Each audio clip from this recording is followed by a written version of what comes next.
పాటంశెట్టి సూర్యచంద్ర జగ్గంపేట నియోజకవర్గం independent MLA అభ్యర్థి.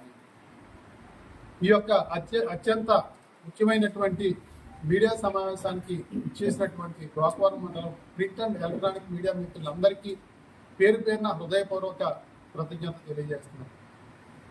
పరిశ్రమల వల్ల చాలా ప్రాంతాలు అభివృద్ధి చెందుతాయి. అదే పరిశ్రమల వల్ల కొన్ని ప్రాంతాల్లో చాలా దుర్భరమైన పరిస్థితులు, అనారోగ్య పరిస్థితులు వచ్చి ఆ పరిశ్రమ చుట్టుపక్కల ఉన్న గ్రామాలు ఖాళీ చేసే పరిస్థితి కూడా చాలా పరిశ్రమల దగ్గర ఉన్న పరిస్థితి. మరి ఈ నేపథ్యంలో తూర్పుగోదావరి జిల్లా గోకవరం మండలం బొమ్మలదొడ్డి గ్రామంలో గత ప్రభుత్వ అనాలోచిత నిర్ణయం వల్ల గ్రామాల మధ్యలో, ఇళ్ల మధ్యలో అస్సాగో ఇథనాల్ పరిశ్రమను ఏర్పాటు చేయడం, ఆ పరిశ్రమను మరి గతంలోనే మేమందరం కూడా వ్యతిరేకించడం జరిగింది. ప్రజలతో పాటు నేను, అదే రకంగా చాలా మంది మరి మంచి ఆలోచనలు, మంచి సమాజం కోసం ప్రయత్నం చేసే చాలా మంది వ్యతిరేకించడం జరిగింది. ముఖ్యంగా కాంగ్రెస్ పార్టీ నుంచి మరొక శివగణేష్ తమ్ముడు కూడా వ్యతిరేకించడం జరిగింది. కాంగ్రెస్ పార్టీ నుంచి మరి మేమందరం కలిసి ఆ రోజు మరి శంకుస్థాపన కార్యక్రమాన్ని వ్యతిరేకించినా సరే మరి పోలీసు వారు మమ్మల్ని అందరినీ నిర్బంధించి శంకుస్థాపన చేసి ఈ 2 సంవత్సరాల్లో కూడా దాన్ని పూర్తి చేసి గత 2 సంవత్సరాల క్రితం 2024 కూటమి ప్రభుత్వం గెలిచిన వెంటనే దాన్ని ప్రారంభించడం జరిగింది. మరి ప్రారంభించిన తర్వాత చాలా మందికి తెలియదు ఆ కంపెనీ వల్ల నష్టం ఏంటనేది తెలియదు. తెలుసున్న వాళ్ళు మాలాంటి వాళ్ళు వ్యతిరేకించాం.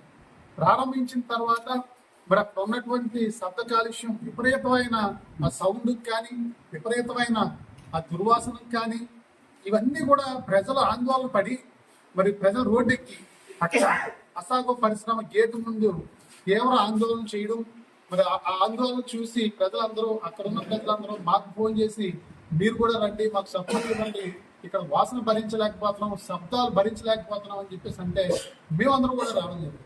మేమందరం వచ్చి అక్కడ మరి కలెక్టర్ గారిని, అధికారులందరినీ కూడా కలిసి ఈ యొక్క పరిశ్రమ వలన చాలా దుష్పరిణామం ఏర్పడుతూ ఉంది, ఈ పరిశ్రమని ఆఫ్ చేయాలి, దీనివల్ల ఈ ప్రాంత ప్రజలకు నష్టం జరుగుతూ ఉంది, అనారోగ్యం వచ్చే పరిస్థితులు ఉన్నాయని చెప్పేసి మేము వ్యతిరేకించి ఆమరణ నిరాహార దీక్ష కూడా చేయడం జరిగింది. మరొక శివగణేష్ మేము అందరూ కూడా ఆమరణ నిరాహార దీక్ష చేసిన తర్వాత మరి పోలీసు వారు చాలా దారుణంగా, దౌర్జన్యంగా హింసాకాండ సృష్టించి మరి అధికార పార్టీ నాయకులందరూ పోలీసు వారిని ఒత్తిడి తీసుకొచ్చి మమ్మల్ని అక్కడ చెదరగొట్టి అక్కడ ఆందోళన చేస్తున్నటువంటి ఎంతో మంది మహిళలను బస్సుల మీద ఎక్కించుకుని ఈడ్చుకుని వెళ్ళి కొట్టడం, 25 మంది మీద పోలీసు కేసులు, అక్రమ కేసులు బనాయించడం, మరి మమ్మల్ని అర్ధరాత్రి సమయంలో మరి దౌర్జన్యంగా ఆమరణ నిరాహార దీక్ష నుంచి మరి రాజమండ్రి తరలించి చాలా విధ్వంస కాండ సృష్టించిన పరిస్థితి 2 సంవత్సరాల క్రితం జరిగింది.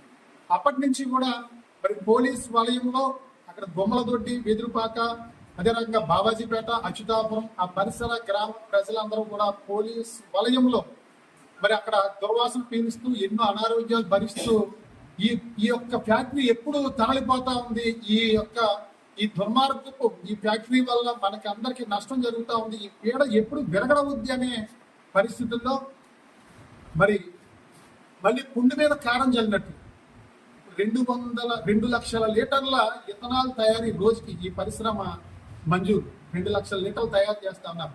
2 లక్షల లీటర్ల ఇథనాల్ తయారీని 3 లక్షల లీటర్ల ఇథనాల్ తయారీకి ప్రజా ఆమోదం కోసం, మరి ప్రజాభిప్రాయ సేకరణ కోసం గ్రామ సభ ఎల్లుండి 14వ తేదీన నిర్వహిస్తున్నామని నెల రోజుల క్రితం ఆంధ్రజ్యోతి పేపర్లో ప్రకటన రావడం జరిగింది. మాకెవరికి కూడా తెలియదు. కొందరు ఆ పేపర్ ప్రకటన చూసి ఆందోళన చెంది ఇది పరిస్థితి అంటే మరి స్థానిక ప్రజలు కానీ, మేము కానీ అందరూ కూడా చాలా ఆందోళన చెందిన పరిస్థితి. మరి వెంటనే ఆ పేపర్ ప్రకటన వచ్చిన వెంటనే మరి నేను మరి గౌరవ ఎంఆర్ఓ గారికి, కలెక్టర్ గారికి కూడా మరి నేను ఒక వినతి పత్రం ఇవ్వడం జరిగింది. ESG 202607071269తో ఒక గ్రీవెన్స్ పెట్టడం జరిగింది. ఏమనంటే ఈ యొక్క ప్రజాభిప్రాయ సేకరణ కల్మషం లేకుండా నీతి నిజాయితీగా ఏదైతే బాధిత గ్రామ ప్రజలు ఉన్నారో ఆ గ్రామాలన్నింటికి కూడా మరి 2 లక్షల లీటర్ల ఇథనాల్ తయారీ నుంచి 3 లక్షల లీటర్ల ఇథనాల్ తయారీకి ప్రతిపాదనలు సిద్ధమవుతా ఉన్నాయి. ప్రజాభిప్రాయ సేకరణ కోసం గ్రామ సభ 14వ తేదీన ఏర్పాటు చేయడం జరుగుతూ ఉంది గుమ్మలదొడ్డి గ్రామంలో అని సంబంధిత గ్రామ ప్రజలందరికీ మైక్ ద్వారా టామ్ ద్వారా మీరు అనౌన్స్మెంట్ చేసి ప్రజల్ని చైతన్యపరచాలని నేను ఈ వినతి పత్రం ఇవ్వడం జరిగింది అధికారులకి, ఈ యొక్క గ్రీవెన్స్ నెంబర్ ద్వారా. మరి నేను ఇచ్చి వారం రోజులు అవుతా ఉంది. నేటి వరకు ఈ సంబంధిత గ్రామాల్లో మరి టామ్ వేయడం కానీ మైక్ ద్వారా కానీ ఏ రకమైన అనౌన్స్మెంట్ లేదు. దౌర్భాగ్యమైన పరిస్థితి ఏంటంటే గత ప్రభుత్వంలో అనాలోచితంగా మరి ఏ రకంగా మరి ఆ కంపెనీకి లోబడ్డారో తెలియదు. గత ప్రభుత్వంలో మరి సరిదిద్దుకోలేని తప్పు జరిగింది, అక్కడ పరిశ్రమ ఏర్పాటు చేసింది. మరి నాడు ప్రతిపక్ష నేతగా ఉన్నటువంటి జ్యోతుల నెహ్రూ గారు కూడా మరి అక్కడ దాన్ని వ్యతిరేకించారు. ఎట్టి పరిస్థితుల్లోనే ఇక్కడ ఉండకూడదు, సముద్ర తీర ప్రాంతంలో ఉండాల్సిన ఈ పరిశ్రమ ఎక్కడ పెట్టడం ఏంటంటే జ్యోతుల నెహ్రూ గారు నాడు వ్యతిరేకించడం జరిగింది. మరి ఆయన కూడా ప్రెస్ మీట్ లో కూడా మాట్లాడడం జరిగింది. గెలిచిన తప్పకుండా దీనికి పరిష్కార మార్గం ఆలోచించి ఈ పరిశ్రమను తొలగించే కార్యక్రమం చేస్తానని జ్యోతుల నెహ్రూ గారు చెప్పడం జరిగింది.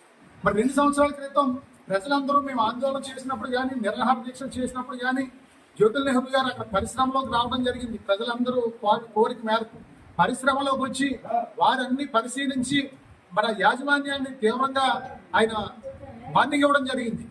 ఇక్కడ ప్రజలు ఇబ్బంది పడతా ఉన్నారు, దీన్ని లాక్డౌన్ చేయండి, దీన్ని కాలవేయండి అని చెప్పేసి జ్యోతుల నెహ్రూ గారు ఆ రోజు మరి ఆ యాజమాన్యం మీద విరుచుకుపడ్డారు. అది కొన్ని రోజులు ఉందంతే, 4-5 రోజులు. మళ్ళీ అదే మీటింగ్ లో కూడా చెప్పడం జరిగింది. ఈ రోజు యూట్యూబ్ లో చూసాను నెహ్రూ గారు ఆ రోజు ఏం మాట్లాడారు. 10,000 నుంచి 20,000 మందికి ఉద్యోగాలు వస్తాయి కాబట్టి ఇక్కడ ఇబ్బంది లేకుండా ప్రజలకు ఇబ్బంది లేకుండా చేయమని చెప్పి యాజమాన్యంతో అని చెప్పి చెప్పడం జరిగింది 2 సంవత్సరాల క్రితం. మరి 10,000 నుంచి 20,000 మందికి ఉద్యోగాలు ఎక్కడ ఇచ్చారని చెప్పేసి కూడా మేము అడుగుతా ఉన్నాం ప్రభుత్వాన్ని. కనీసం 100 మందికి కూడా ఉద్యోగాలు ఇవ్వలేదు.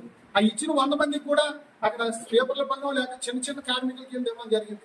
అసలైన ఉద్యోగాలన్నీ వాళ్ళ పైనుంచి తీసుకొచ్చుకోవడం జరిగింది. ఎందుకంటే ఎంత నీరు కింద నుంచి తీస్తున్నారు, మళ్ళీ ఎంత నీరు వేస్ట్ వాటర్ భూమిలోకి వదులుతా ఉన్నారు, లేకపోతే ఎన్ని టన్నుల కాలుష్యాన్ని బయటకు వదులుతా ఉన్నారు, ఇవన్నీ కూడా ఇక్కడ ప్రాంతంలో ఉన్న వాళ్ళకి తెలియకూడదని చెప్పేసి ఎక్కడెక్కడి నుంచో తీసుకొచ్చి మరి చెమటోడ్చి కష్టపడి మరి అతి చిన్న ఉద్యోగాలు ఈ ప్రాంతంలో ఉన్న వాళ్ళకి 100 మందికి కూడా ఇవ్వలేదు. 10,000 నుంచి 20,000 మందికి ఉద్యోగాలు ఇస్తామని నాడు చెప్పడం జరిగింది.